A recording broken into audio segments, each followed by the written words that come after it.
nous sommes en plein milieu du décapage de la fouille de Petit-Beaulieu. Sur 6 hectares et demi, on est sur la moitié sud, donc la fouille est en cours. Évidemment, quand la fouille est terminée, il n'y a plus de vestiges derrière. Donc actuellement, on est sur plus de 800 fosses qui ont été fouillées et il en reste à peu près 2000 et quelques. Donc au total, on estime à environ 3000 maximum les structures qu'il va falloir fouiller. On est sur des vestiges de l'âge du bronze ancien. Début de l'âge du bronze, entre 2000 et 1700, 1600 avant Jésus-Christ en estimation actuelle. C'est-à-dire une période qui est très bien représentée dans le bassin de Clermont-Ferrand par des nécropoles, par des habitats. Et ici, nous sommes sur les deux, puisque nous avons à la fois une petite nécropole avec des monuments funéraires et un habitat donc matérialisé par quelques trous de poteaux, mais surtout des fosses, des fosses, des fosses et des fosses.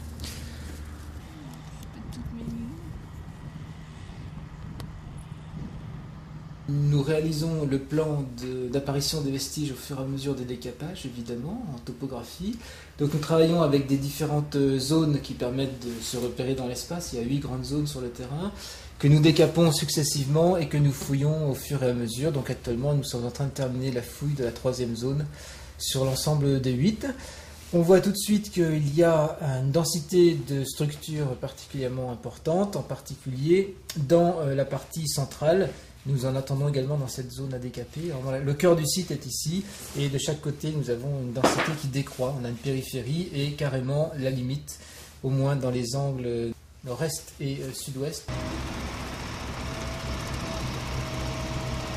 L'habitat de Petit-Beaulieu-Puylon, comme on le voudra l'appeler, fait a priori une dizaine d'hectares, ce qui représente une occupation tout à fait respectable pour le début de l'âge du bronze. Et il faut savoir que dans le bassin de Clermont-Ferrand, des agglomérations de ce type, on en connaît tous les 3 ou 4 kilomètres, en particulier au bord du Sarliève ou vers Landes, dans la vallée, vers la vallée de l'Allier. Donc une densité d'occupation qui est très très forte et qui est assez exceptionnelle puisqu'elle n'existe pas auparavant pour la fin du néolithique et elle n'existe pas à ma connaissance pour le bronze final par exemple.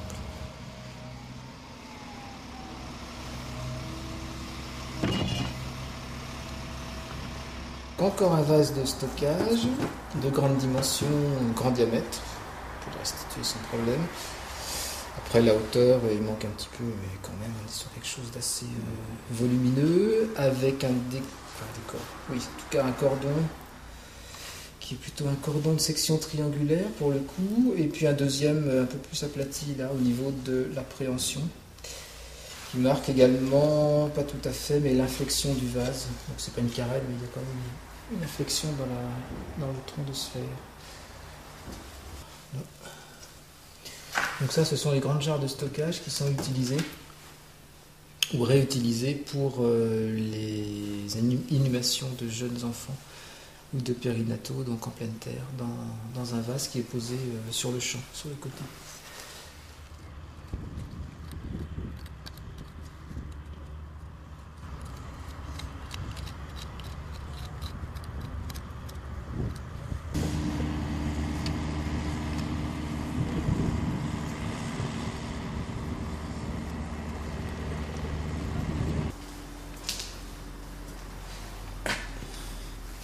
Des fragments de faisselle, la première en date à ma connaissance sur le site, faisselle étant bien entendu destinée à la fabrication du fromage selon la théorie ambiante.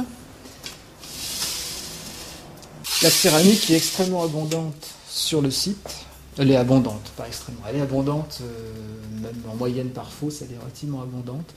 Et évidemment, c'est le marqueur traditionnel et incontournable pour les datations, pour les sériations fines à l'intérieur du site, puisqu'on peut voir les évolutions stylistiques, et éventuellement les partitions stylistiques, puisqu'on l'avait déjà vu à Puylon.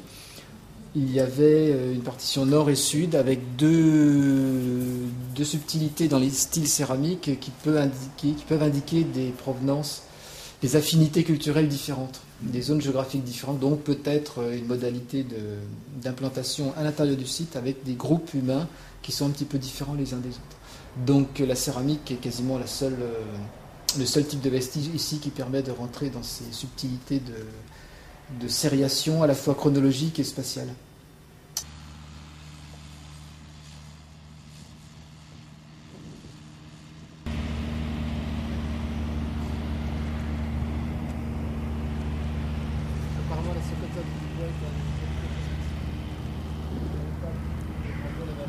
Oui, donc là nous sommes dans la partie de la nécropole et nous avons donc des sépultures qui sont des coffres enterrés de dimensions plus ou moins importantes, certains étant énormes, faisant 2,50 m par 2,50 m environ au sol.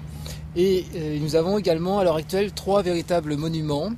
2 monuments sont des tombes entourées d'un enclos, c'est-à-dire un petit fossé, et le 3e monument que nous avons là sous les yeux, c'est à peu près l'inverse, c'est-à-dire qu'au milieu nous avons des pierres qui peuvent être les calages d'un gros poteau, il va falloir le fouiller pour le savoir, et autour un cercle d'empierrement qui correspond à la dimension de sépulture. Donc c'est très probablement, avant fouille on ne peut pas être certain, mais très probablement un cercle de sépulture disposé au centre, autour d'un centre